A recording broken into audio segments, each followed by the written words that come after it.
Lähdetäänkö suomeksi vai englanniksi? Englanniksi mieluiten, jos...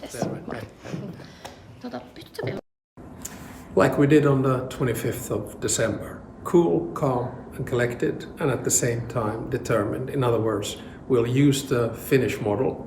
We get in contact with the vessel in question, we interrogate, and then we move it to Finnish waters.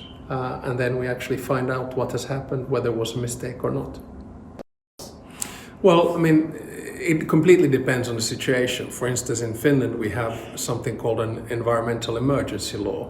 So if it is led to believe that an environmental emergency takes place, then we can do that.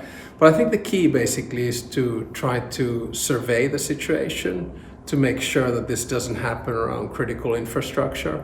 And that's what we were here to figure out and to do together with our allies.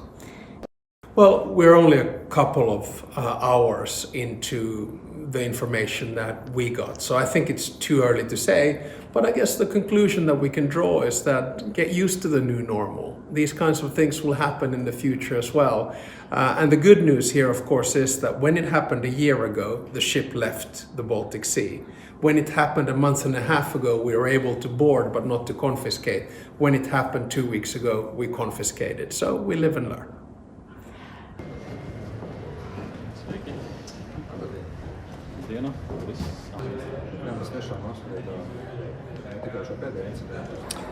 Well, I do believe that those incidents were attacking not so much the Baltic countries, but I think those incidents were against NATO and the EU as such.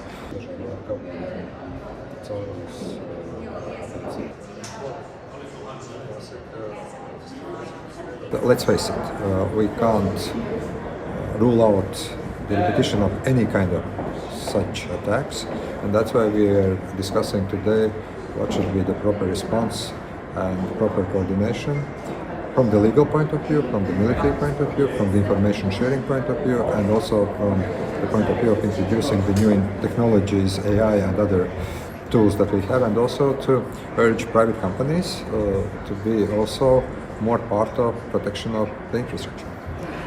General sector, everybody in the NATO planning stages have been very... The question probably who did what and why, it will be answered in investigation, but our main critical thing we are dealing right now is that ability to repair it very, very rapidly, so economy and society will not be influenced by that.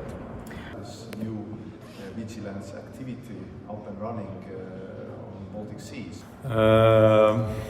I would hope that incidents will decrease, but I'm not optimist in my job. So I would say that bad seamanship or bad intent is always there.